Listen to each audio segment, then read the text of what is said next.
तो आप वहाँ शोएब अख्तर से भी मिले थे, ज़हीर खान के साथ भी आपने प्रैक्टिस की थी वहाँ पर।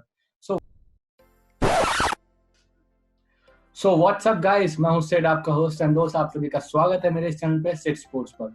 सो हम आ चुके हैं बिल्कुल एक नए शानदार वीडियो के साथ, जिसपे हम बात करेंगे फास्ट बॉलिंग के ऊपर और कुछ tips and tricks like as usual. तो चलिए स्टार्ट करते हैं।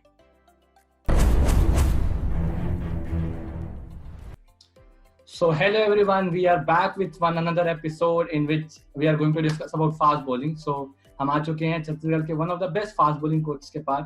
तो हेलो सर। हाय। लाइक आप सबसे पहले लोगों को मतलब जानना है आपके बारे में कि आपने कैसे क्रिकेट स्टार्ट किया और आपने कैसे बिल्ड किया अपना करियर, उसके बारे में पहले हमें शेयर कीजिए थोड़ा। ठीक है, मैं अपने बारे में बताने से पहले मैं आपको बधाई देना चाहूँगा।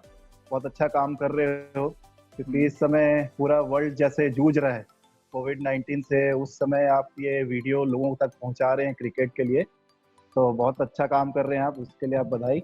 और मेरे बारे में बस ये है कि मैं स्वर्ण सिंह कलसी हूँ, लेवल 1 क्रिकेट कोच हूँ बीसीसीआई से। छत्तीसगढ़ टीम के लिए पिछले 4-5 साल से एज ए फील्डिंग कोच काम कर रहा हूँ। हालांकि मैं अपने समय में फास्ट बॉलर रहा हूँ। भारतीय रेलवे के लिए मैंने खेला है, सेंट्रल जोन के लिए खेला है एज ए जूनियर क्रिकेट, और एमआरएफ पेस फाउंडेशन में भी मैं नहीं रहा हूँ 2 साल। तो यही है मेरे बारे में। ओके, सो आपके बारे में जान के बहुत अच्छा लगा कि हाँ आप बहुत सारी चीज़ों में, जैसे आपने बताया, हमारा फेस में रहे। सो लाइक हम लोग स्टार्ट करते हैं पहले क्वेश्चन से कि बेसिक, जैसे हम कोई भी सेशन स्टार्ट करते हैं या वीडियो हम बनाते हैं जैसे, तो सबसे पहले टॉपिक होते हैं। जैसे इस बार हमने आपसे डिस्कस करेंगे क्योंकि आप एक फास्ट बॉलर है, तो फास्ट बॉलिंग पे डिस्कस करेंगे। सो अगर मैं पूछूं व्हाट इज फास्ट बॉलिंग, तो आपके नजरों में क्या है फास्ट बॉलिंग? देखिए, व्हाट इज फास्ट बॉलिंग का सिंपल आंसर है, सभी लोग बोलेंगे कि तेज गति से गेंद फेंकना एक फास्ट बॉलिंग है। बट मेरी नजरिए से अगर देखा जाए तो फास्ट बॉलिंग एक आर्ट है, जिसमें आपका पेस होना चाहिए, आपके पास में स्विंग होनी चाहिए, और आपके पास में वेपन्स होने चाहिए लाइक बाउंसर, यॉर्कर, स्लोवर, या कुछ ऐसा चेंज ऑफ पेस जो मैच के समय में आपको अपनी टीम को सपोर्ट कर सके। तो ये कंप्लीट वैरायटी पैकेज को मैं फास्ट बॉलिंग बोलूंगा। ओके, जैसा कि अभी के टाइम पे आप देख रहे हैं कि फास्ट बॉलिंग बहुत ज्यादा ट्रेंडिंग, मतलब हर जो भी एक फास्ट बॉलर बनना चाहता है कि मैं मिचेल स्टार्क का, शोएब अख्तर जितना तेज डालूं, उतनी स्विंग करूं और उतना कंट्रोल करूं। तो how is it possible to get that level of pace and control? देखो, इसके लिए मेरा जो ओपिनियन है, मैं ये बताना चाहता हूँ मेरे एक्सपीरियंस से कि फास्ट बॉलर को बनाया नहीं जा सकता। आपको थोड़ा सा अजीब लग रहा होगा सुनने में। फास्ट बॉलर एक पैदाइशी गुण होता है जो प्लेयर में बाय बर्थ उसको मिलता है। हाँ, आप ऐसे पूरे विश्व में देखेंगे तो 150 से ऊपर फेंकने वाले आपको गिने चुने 8 से 10 फास्ट बॉलर देखेंगे। तो मिचेल स्टार्क और शोएब अख्तर बनना सब चाहते हैं, बट ये पॉसिबल नहीं है, क्योंकि मेरा ये कहना है कि एक एवरेज आप स्पीड देखेंगे पूरे विश्व में तो 135-140 हर फास्ट बॉलर फेंकता है। बट अगर आप अपने आइडियल आप मिचेल स्टार्क और शोएब अख्तर को बनाएंगे तो निश्चित रूप से आप अपने गति को 5 किलोमीटर से 7 किलोमीटर 10 किलोमीटर तक आप बढ़ा सकते हैं। बट उसके लिए आपको बहुत अच्छी ट्रेनिंग की जरूरत पड़ेगी। आप बिना ट्रेनिंग किए उस चीज को अचीव नहीं कर सकते। तो एक फास्ट बॉलर को जैसा मजदूर होता है ना, मजदूर जितनी मेहनत करता है उसको उतनी मेहनत करना है। एक बैट्समैन, स्पिनर या किसी भी क्षेत्र में खेलने वाला खिलाड़ी, उससे ज्यादा डबल मेहनत एक फास्ट बॉलर को करना पड़ता है। तो अच्छी ट्रेनिंग से वो अपने एक एवरेज स्पीड को 5 से 10 किलोमीटर तक बढ़ा सकता है, उससे ज्यादा नहीं। तो अगर आप बात करेंगे मिचेल स्टार्क और शोएब अख्तर तक जाने की, तो उनके गुणों को आप अडॉप्ट कर सकते हैं, बट स्पीड बढ़ाने के लिए आपको अच्छी ट्रेनिंग की जरूरत पड़ेगी। ओके, आज के टाइम पे आप देखोगे कि बहुत ज्यादा कॉमन है कि जो एकदम पीक लेवल पे जो फास्ट बॉलर्स होते हैं या जो बहुत अच्छे लेवल पे खेल रहे हैं, एक इंजरी जो है जो उनके करियर को पूरा डिस्ट्रॉय कर देती है। जैसे अगर आप देखें खासकर मिचेल स्टार्क को ही देखो, अगर एंकल इंजरी होती तो 6-6 महीने आउट रहते हैं, सिर्फ कुछ ही मैचेस खेल पाते हैं। तो इन सब चीजों को कैसे अवॉइड किया जा सकता है एज अ फास्ट बॉलर? देखिए, फास्ट बॉलर का सबसे बेसिक चीज ये है इंजरी से बचने के लिए, तो इसका बॉलिंग एक्शन रनअप से लेके कंप्लीट फॉलो थ्रू तक एक संतुलित होना चाहिए।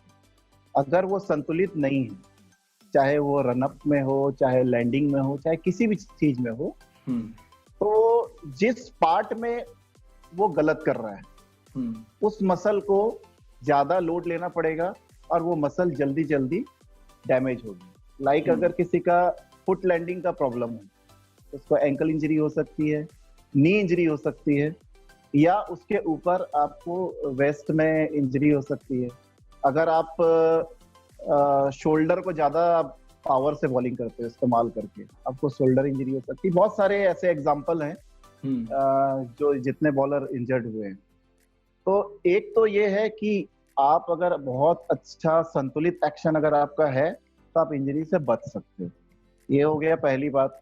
बट ये पॉसिबल नहीं है क्योंकि हर बॉलर का अपना एक खुद का स्टाइल होता है।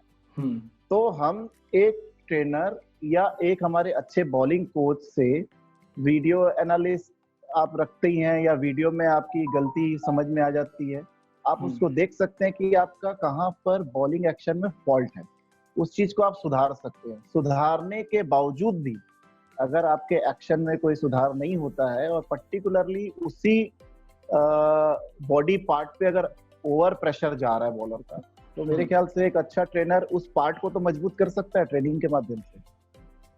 तो इंजरी से बचने के लिए आपका जो पार्ट में लोड ज्यादा हो रहा है, मेरे ख्याल से आपको उसमें मेहनत करनी चाहिए। जैसे मेरा बॉलिंग एक्शन मुझे सेटिस्फैक्टरी था कि मैं अच्छा करता हूँ, बट मेरा जो पैर है वो ऐसा लेफ्ट साइड में गिरता था, मतलब थोड़ा खुल जाता था सीधा गिरने की वजह। तो मेरे को एंकल इंजरी हुई। बट मैं जब अपने ट्रेनर से मिला तो उन्होंने कहा कि या तो आप इसको सही करिए, या तो फिर आप अपने एंकल को मजबूत करिए। तो फिर मैं एंकल की एक्सरसाइज, थोड़ा नी की एक्सरसाइज और ये सब में ज्यादा फोकस किया। तो एक समय के बाद में मुझे वो इंजरी महसूस नहीं हुई। तो इंजरी से बचने के लिए ये किया जा सकता है। ओके। सो जो मेरा नेक्स्ट क्वेश्चन ये है कि आप ऑन फील्ड देखते हैं, जैसे मैचेस में होता है कि फास्ट बॉलर्स बॉलिंग करते हैं एंड देन वो, जैसे सपोज अगर वो बाउंड्री पड़ती है या अच्छी बॉलिंग है, तो वो अपना एंगर एकदम ज्यादा शो हो जाता है ऑन फील्ड। तो वो कैसे उसको कामनेस पे इम्प्रूव कर सकते हैं और क्या इम्पैक्ट होता है उस एंगर का उनके ऊपर? देखिए, ये तो टेम्परामेंट और पेशेंस का गेम है क्रिकेट। तो बैट्समैन बॉलर की परीक्षा लेता है और बॉलर बैट्समैन की लेता है। तो आपका टेम्परामेंट के ऊपर में ये निर्भर होता है कि आप चौका खाने के बाद में कैसा रिएक्ट करते हैं। तो ये एक मतलब ऐसा क्वेश्चन है कि मैं इसका निदान बहुत ज्यादा इस वीडियो के माध्यम से दूंगा तो एक लंबा स्पीच है। क्योंकि इसमें एक पूरा क्लास करना पड़ता है और ये इतनी जल्दी नहीं आता है। बस इसको मैं ये सिंप्लीफाई कर सकता हूँ कि बच्चा ज्यादा से ज्यादा मैच खेले, जितने चौके छक्के खाएगा उसको खुद समझ में आने लगेगा कि मैं अगर ये गलत बॉल फेंक रहा हूँ या वो बैट्समैन को रीड नहीं कर पा रहा है। मतलब टेम्परामेंट और फोकस या ये सब का कहने का मतलब ये है कि आपको रीडिंग आनी चाहिए। तो वो चीज आप धीरे धीरे अभ्यस्त होंगे, आप खेलते रहेंगे, तभी वो हो पाएगा। तो ये जो एंगरनेस है इसमें कंट्रोल करना बहुत जरूरी है, क्योंकि अगर आप इसमें फोकस नहीं करेंगे तो एक बाउंड्री पड़ने के बाद में आपको पता ही नहीं रहेगा कि मैं उसको आउट करने जाऊं या बचने जाऊं। तो जनरली ज्यादा ये होता है कि बॉलर डर जाते हैं। वो एंगरनेस दो तरीके का होता है, एक बॉलर डरता है और दूसरा वो ज्यादा गुस्सा होके उसको अगला बॉल जो आउट करने के लिए फेंकना चाहिए बैट्समैन को वो ना फेंक के दूसरी गलतियां करता है। तो टेम्परामेंट का बहुत बड़ा इशू है इसमें और ये बड़ा सब्जेक्ट है, तो इसको हम वीडियो से उतना नहीं कर पाएंगे। ओके। सो ये जो क्वेश्चन मैं आपसे अगला पूछने वाला हूँ वो हमारे वन ऑफ द व्यूअर ने कमेंट किया था, जो कि कमेंट मैं दिखाता हूँ नीचे, लोगों को दिख पाएगा कि एक इंडियन फास्ट बॉलर और एक इंग्लिश फास्ट बॉलर में फिजिकल एट्रीब्यूट्स में क्या डिफरेंस होते हैं? अगर पहले की हम बात करें, आज से 10 साल 15 साल पहले, तो मैं कह सकता हूँ कि एक ऊपर लेवल पे डिफरेंस था कि हमारे यहाँ ट्रेनिंग उस स्तर पर नहीं होती थी और इंग्लैंड फास्ट बॉलर्स लोगों की ट्रेनिंग बहुत अच्छी थी। बट आजकल काफी कुछ सिनेरियो चेंज हो गया है। आज पूरे विश्व में ट्रेनिंग की जो क्वालिटी है, लगभग सेम क्वालिटी को सारे एसोसिएशन अडॉप्ट कर रहे हैं। तो अभी जैसे इंडिया में भी अब आप फास्ट बॉलर्स देख सकते हैं, आप बुमराह को देख सकते हैं, सामी को देख सकते हैं, जहीर खान पहले 150 में फेंकते थे। तो ऐसे बहुत से बॉलर हैं, ईशान शर्मा, ये ऐसे अब तेज बॉलर हैं। तो ये अच्छी ट्रेनिंग के बलबूते ही ये अपनी स्पीड को बढ़ाएं। और एक ये जो ट्रेनिंग एस्पेक्ट्स की मैं बात करूं तो क्लाइमेट का बहुत बड़ा हाथ होता है। खैर आज की डेट में जो मैं बोल रहा हूँ, आज तो आप जिम के अंदर भी एक अच्छे एटमॉस्फेयर में आप अच्छा ट्रेनिंग कर सकते हैं। लेकिन आप इंग्लैंड का अगर आप क्लाइमेट के बारे में अगर जानेंगे तो वहाँ क्लाइमेट ऐसा है कि आप कितना भी भागो, कितना भी दौड़ो, आपके फिजिकल एक्टिविटी पे उतना एग्जॉस्ट फील आप नहीं करेंगे, जो कि इंडियन या हमारे आसपास का जो लाइक श्रीलंका या बांग्लादेश का क्लाइमेट है उसकी अपेक्षा। तो अगर पहले की बात करें तो निश्चित रूप से जो इंग्लैंड के बॉलर थे उनकी ट्रेनिंग उस समय बहुत अच्छी थी, जो आज की डेट में बीसीसीआई के ट्रेनर्स उसको फॉलो करवा रहे हैं। तो इसके कारण डिफरेंस था। बट आज अगर आप बोलेंगे तो पूरे एसोसिएशन एक जैसा ही आसपास से ही सब ट्रेनिंग कर रहे हैं और सर्टिफाइड आईसीसी भी बहुत लोगों को ट्रेनिंग करा रही है। तो ट्रेनिंग पैटर्न अब सेम हो गया है। तो क्वालिटी ऑफ बॉलिंग या फास्ट बॉलिंग अब अच्छा हो रहा है सब जगह। तो पहले के हिसाब से डिफरेंस था, अभी नहीं है। अब आपने फिजिकल एट्रीब्यूट्स का डिफरेंस बता दिया, तो इससे किसी की टेक्निक या किसी के बायोमैकेनिक्स में क्या डिफरेंस आते हैं? किससे? ट्रेनिंग से? हाँ, ट्रेनिंग या फिटनेस से। जो डिफरेंस इन फिटनेस पहले था। बिल्कुल बिल्कुल। आप अपना क्वेश्चन को फिर से रिपीट करना। बायोमैकेनिक्स है टेक्निक? टेक्निक, हाँ। देखो, टेक्निक तो एक ऐसी चीज है कि सपोज एक बॉलर बॉलिंग कर रहा है, अब उस समय का जो उसका पैटर्न है वो उसकी बॉलिंग टेक्निक है।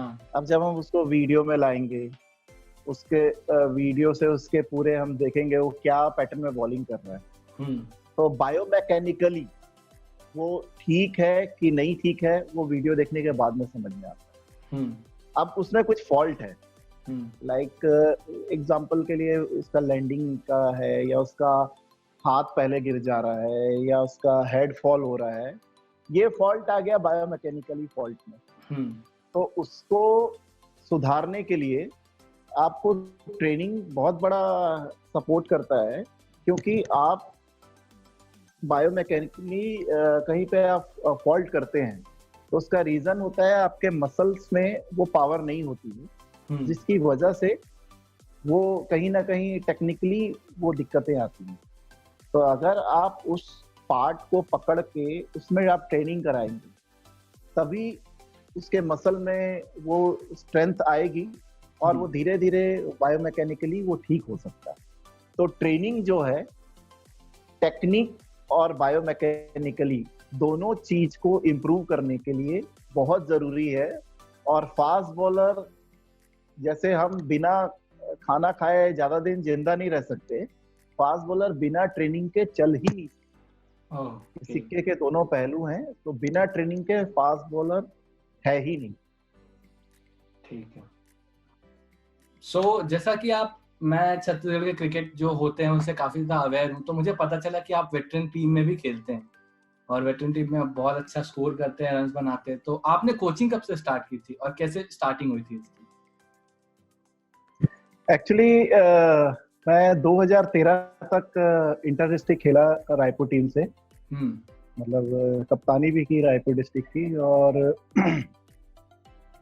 रायपुर में फर्स्ट टाइम जब आईपीएल हुआ था, हाँ तो उस समय दिल्ली डेयर डेविल टीम के मेंटर थे टीए शेखर, जो हमारे एमआरएफ में जो हेड कोच थे हमारे। हाँ उससे मेरी मुलाकात हुई, तो बोले क्या चल रहा है, कैसा चल रहा है। तो मैं बोला सर अभी तो काफी मतलब बोर्ड मैच खेले, काफी गैप हो गया है, बट मैं कैसे खेल सकता हूँ आईपीएल में, मुझे कैसे कैंप करने मिल सकता है, कैसे जगह मिल सकती। तो उन्होंने कहा कि अभी जो रणजी ट्रॉफी करंट खेल रहे हैं उनके लिए तो अच्छा स्कोप है, बट उन्होंने मुझे कुछ टिप्स दिए और बोले तुम तैयारी करो, फिर रायपुर में जो कैंप लगेगा उसमें मैं जरूर तुमको देखूंगा। तो ये 2012 या 13 की बात की, एग्जैक्ट मेरे को याद नहीं है। तो नॉर्मली मैं मेरा जो फिटनेस है या स्किल्स है उसके हिसाब से तो मैं खेल ही रहा था, बट आईपीएल का मेरे दिमाग में घुसा कि एक ट्राई किया जाए कि कैसे इसको अचीव किया जा सकता है, क्योंकि उस समय रणजी ट्रॉफी हमको नहीं मिला था, बाकी बोर्ड में हमारी छत्तीसगढ़ टीम खेलती थी। तो मैंने फिर मेहनत करने का सोचा कि मेरे को अगर वो स्टेज में जाना है तो मेरे को क्या क्या करना पड़ेगा।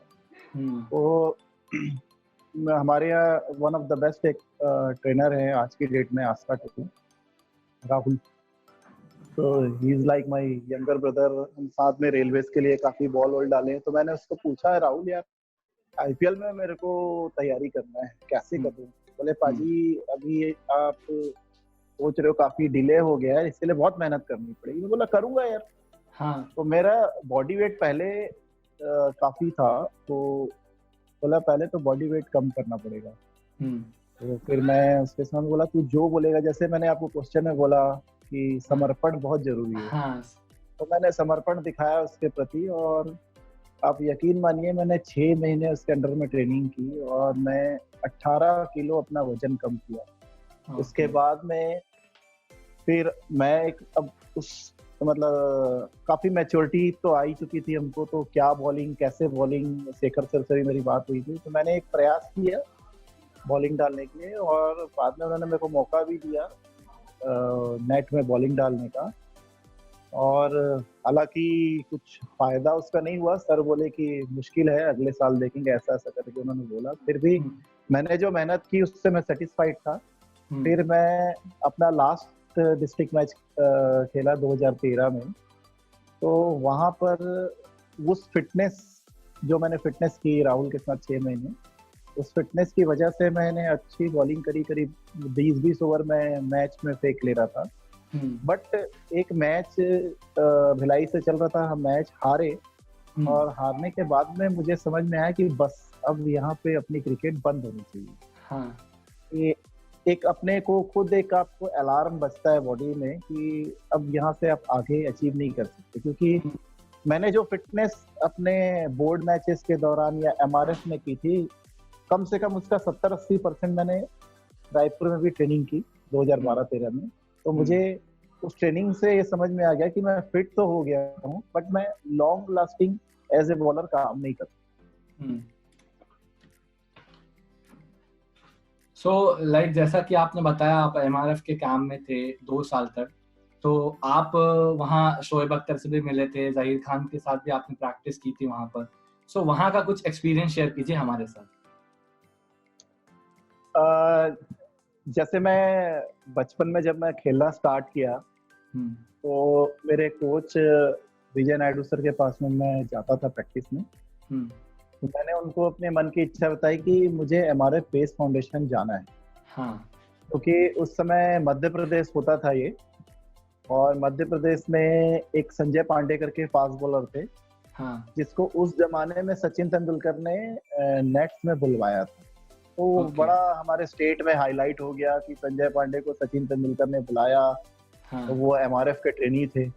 हाँ। और वो बहुत तेज गति से गेंदबाजी करते थे उस समय। तो मैंने अपने कोच को बोला कि सर मुझे जाना है।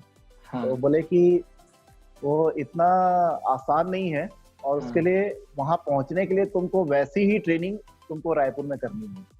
हाँ। तो मैं बोला सर मैं करूंगा। तो वो बोले कि ठीक है, फिर मैं अगर दिन बोलूंगा तो ये दिन है, रात बोलूंगा तो रात है, पागलों की तरह आपको ट्रेनिंग करनी है। बोला ठीक है। तो आप ये मेरा जो एक्सपीरियंस है आप व्यूअर्स को बताएं कि मैं 2 साल सर ने जो बोला हाँ, मैंने वो माना, और 2 साल तक मैंने गेंद अपने हाथ में नहीं पकड़ी। मैं केवल ट्रेनिंग, और ओके। हार्डकोर ट्रेनिंग कराए उन्होंने। मतलब the art of fast bowling एक डेनिस लिली की बुक थी।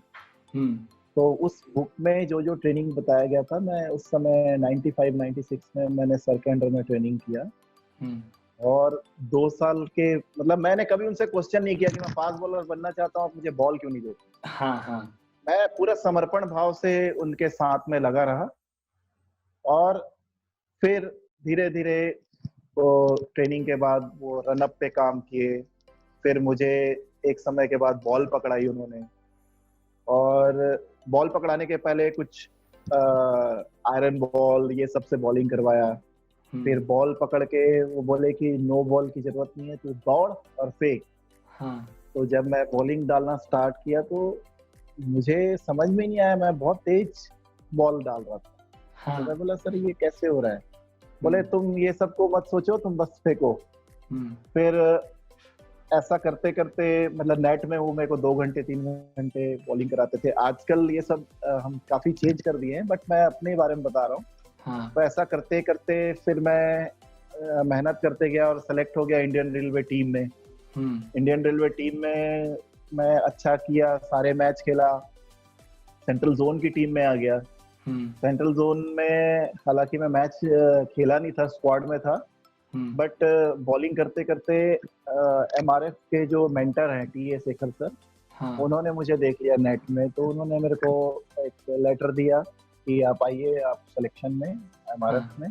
तो हाँ, देखिए, मैं मतलब ये बताना चाह रहा हूँ जो क्रिकेटर हैं, आप रिजल्ट की चिंता मत करें, आप अपना एक गोल बनाएं हुँ, और ईमानदारी से मेहनत करें जो आपको कोच बोलता है। हुँ, मैंने कभी ये कोशिश नहीं की कि मैं वहां जाऊंगा कैसे, मैं कभी सोचा नहीं था। हुँ, मैं बस, मेरे कोच ने जो बोला मैं मेहनत करते गया, और ये एक चमत्कार की तरह मेरे हाथ में वो लेटर आया कि आपको वहां पे ट्रायल में जाना है। मतलब हुँ, मैंने अपने तरफ से कोई भी कोशिश नहीं की थी, मैं बस एमआरएफ जाना है मेरी इच्छा थी, और मैं ट्रेनिंग करा। हुँ, अब अपने आप वो मौका मिला, मैं गया ट्रायल देने। करीब 100 लोग आए थे, और मैं उसमें बॉल डाला। मेरे गेंदबाजी को और एक्शन एक्शन को पसंद किया लोगों ने। मैं, डेनिस लिली सर बहुत इंप्रेस थे, मेरा हो गया सिलेक्शन। हाँ, फिर वहाँ पर जब मैं 19 खेल रहा था, तो उस समय जहीर खान मुंबई टीम से जूनियर क्रिकेट खेल रहे थे, तो हुँ, ऐसे जान पहचान हमारी थी पहले से। फिर ऐसे हम साथ में रहे, एक दूसरे को जाने, ट्रेनिंग वगैरह साथ में। फिर 2 साल हमने किया। फिर इंडिया में आपको याद होगा जब शोएब अख्तर टेस्ट मैच खेलने आए थे, हाँ, और जिन्होंने लगातार 2 गेंद पे राहुल द्रविड़ और सचिन तेंदुलकर को आउट किया था, उसके पहले वो एमआरएफ आए थे बॉलिंग करने। हाँ, क्योंकि वो चेन्नई वाला टेस्ट जो इंडिया हार गई थी, उसमें शोएब अख्तर नहीं खेल रहे थे। और शोएब अख्तर को मैं टेस्ट क्रिकेट जब वो पाकिस्तान के लिए खेले, उससे पहले मैं उनको फॉलो कर रहा था काउंटी क्रिकेट में। मैं अ, काउंटी मैचेस देखता था। हाँ, तो मुझे, मैं अपने दोस्तों को या जहीर को भी बोलता था, यार एक पाकिस्तान का बॉलर है, वकार से भी ज्यादा तेज फेंकता है, वो जरूर आएगा एक दिन टीम में। हाँ, तो ज्यादा लोग काउंटी देखते नहीं थे, तो उनको पता नहीं था, बट मैं शोएब अख्तर का फैन हो गया। हुँ, तो मैं उसकी नकल करता था, उसके टाइप दौड़ना, उसके टाइप हुँ, एक्शन। तो शोएब अख्तर हमको नेट के पीछे से देख रहा था बॉलिंग करते।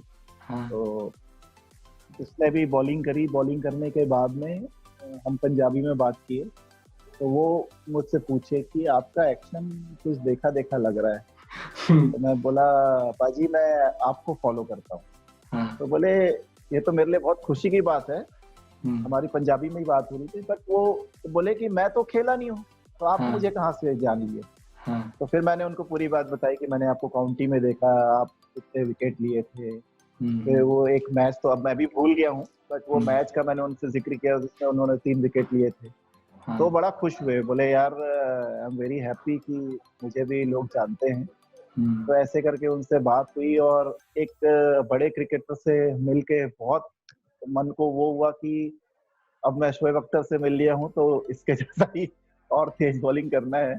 तो बिल्कुल, मैंने अडॉप्ट किया, और मैच में भी आगे निकल के, जब हम एमआरएफ ट्रेनिंग से अपने बोर्ड मैच खेलने जाते थे रेलवे से, तो मैंने उनको कॉपी करके बहुत बॉलिंग की। और जहीर के साथ अच्छे दिन रहे मेरे 2 साल। हम कोई भी नहीं जानता था कि कौन इंडिया खेलेगा। हाँ। तो उस समय तो हम लोग एक कॉमन क्रिकेटर की तरह साथ में रहे। कुछ समय मतलब 1 साल रूम पार्टनर भी रहे, फिर बाद में चेंज भी हुआ हमारा रूम। तो बहुत अच्छा एक्सपीरियंस था। आज भी हम टच में हैं, आपस में बातचीत हो जाती है और ऐसे बस यही सब है। ठीक है। सो अब सम अप करते हैं कि आज के टाइम पे आप कोचिंग कर रहे हैं, आप क्रिकेट सिखा रहे हैं, तो आज के बच्चों के लिए और जो आने वाले एथलीट उनके पेरेंट्स के लिए आपका मैसेज क्या रहेगा? आजकल के लिए मतलब मेरा मैसेज ये है कि पेरेंट्स अपने बच्चों को जैसे स्कूल भेजते हैं तो उनका एक एम रहता है कि 90% मेरा बच्चा लेके ही आए। हाँ। तो ये नहीं होना चाहिए। आप गोल जरूर बनाएं। हाँ। आप एक अच्छे क्वालिफाइड कोच के पास आप उनको ट्रेनिंग के लिए जरूर भेजें, बट आप कोच के ऊपर में आप ऐसा प्रेशर मत कराएं, क्योंकि ऐसे जैसे आपके पास एक क्वेश्चन आया ना, वैसा हमारे पास भी काफी क्वेश्चन आता है कि मेरा बच्चा कितने साल में खेल जाएगा स्टेट के लिए, या मेरा बच्चा कब तक बॉलर बन जाएगा। तो क्रिकेट और पढ़ाई या कोई भी गेम और पढ़ाई में काफी डिफरेंस है। पढ़ाई आप करेंगे तो 100% सक्सेशन है। हाँ। बट खेल में आप जाते हैं तो 50% आपका मेहनत और 50% आपका किस्मत है। तो आप बच्चों को समर्पण भाव से, जैसे मैं आपको पिछले क्वेश्चन में बताया कि मेरे कोच मेरे को 2 साल तक बॉल नहीं दी, तो मैंने कभी उनसे पलट के ये नहीं पूछा कि आप मेरे को बॉल क्यों नहीं दे रहे। हाँ। तो वो एक रिजल्ट है कि मैंने उनके साथ काम किया और डिफरेंट उसके बाद में मैं जितेंद्र वेगड़ सर के पास में कुछ दिन के लिए मैंने क्रिकेट सीखा। फिर मेरे सीनियर्स काफी लोगों से मैंने क्रिकेट सीखते हुए फिर तरह तरह के स्टेज में मेरे कोच चेंज होते गए, क्योंकि एक खिलाड़ी के साथ में ये चीज होता है, एक ही कोच के साथ वो काम नहीं करता। तो यही कहना है मेरे पेरेंट्स लोगों से कि आप एकदम एक्सपेक्ट मत करिए कि हमने डाल दिया, फीस दे दी तो रिजल्ट भी आ जाएगा, क्योंकि बच्चे का मेहनत बहुत इंपॉर्टेंट है और उसको समर्पण भाव से सीखने दिया जाए तब वो रिजल्ट आ सकता है। अदरवाइज आपका बच्चा कम से कम एक अच्छी एक्टिविटी में तो है कि वो खेल रहा है, तो उसकी बॉडी शेप तो रहेगी, उसको कुछ मतलब वो स्वस्थ तो रहेगा। अगर उसको रिजल्ट नहीं मिलता है तो एटलीस्ट वो शारीरिक रूप से स्वस्थ रहेगा और उसका इंटरेस्ट डेवलप होगा, वो जल्दी से अडॉप्ट करेगा चीजों को, तो वो जरूर जल्दी सीख जाएगा। क्योंकि कोच तो सबको, जैसे एक स्कूल टीचर सबको सिखाता है, कोच भी सारे बच्चों को समान भाव से सिखाता है। अब वो आपके बच्चे के ऊपर में है कि वो कितनी जल्दी किस चीज को अडॉप्ट करते। तो मेरा पेरेंट्स लोगों से रिक्वेस्ट है कि बच्चों को जरूर आप 1 घंटा 2 घंटा, अगर वो प्रोफेशनली नहीं खेलते हैं तो भी आप ग्राउंड एक्टिविटी करवाएं और वो अगर वो अच्छा खेलेगा तो अपने आप को उसकी मेहनत जग जाहिर हो जाएगी। तो एक्सपेक्टेशन आप ऐसा कोच के साथ प्रेशराइज रूप से ना रखें कि रिजल्ट क्या मिलेगा, आप समर्पण भाव से भेजें। ठीक है sir. So like thank you so much, बहुत मजा आया सेशन करके एंड होपफुली बहुत सारी चीजें हमको शेयर की आपने जो बहुत ज्यादा एंजॉयबल थी। So thank you so much. मुझे भी बहुत अच्छा लगा, क्योंकि मेरा इतना लंबा इंटरव्यू मैंने पहले दिया है, बट आप सबसे ज्यादा लंबा इंटरव्यू लिए हैं, वो भी इस समय पे जब पूरा विश्व कोरोना वायरस से जूझ रहा है। तो आपने एक बहुत अच्छी मुहिम छेड़ी है, तो आपको बहुत बहुत बधाई। Thank you so much sir. बस आप ऐसे ही सपोर्ट करते रहेंगे एंड जो भी देख रहे हैं उनको बहुत ज्यादा हेल्प मिलेगी। मैं ऐसे ही अच्छी चीजें ही लाऊंगा, कोरोना रहे ना रहे, हम अपने काम से रुकना नहीं चाहिए और मैं ऐसे प्रोसीड करते रहूंगा। जरूर जरूर, good luck. Okay, thank you sir. So guys, कैसा लगा आपको वीडियो मुझे कमेंट करके बताइए एंड लाइक कर दीजिए, सब्सक्राइब कर दीजिए, अपने दोस्तों के साथ शेयर कीजिए एंड स्वयं सर का एज यूजुअल डिस्क्रिप्शन पे मैं लिंक दे दूंगा एंड स्ट्रीट स्पोर्ट्स पर का भी सोशल मीडिया डिस्क्रिप्शन में आपको मिल जाएगा, तो जाके फॉलो कर लीजिए, जो भी करना कर लीजिए, दोस्तों के साथ शेयर कीजिए। So thank you so much for watching. हम मिलेंगे आपको अगले वीडियो में, तब तक के लिए बाय।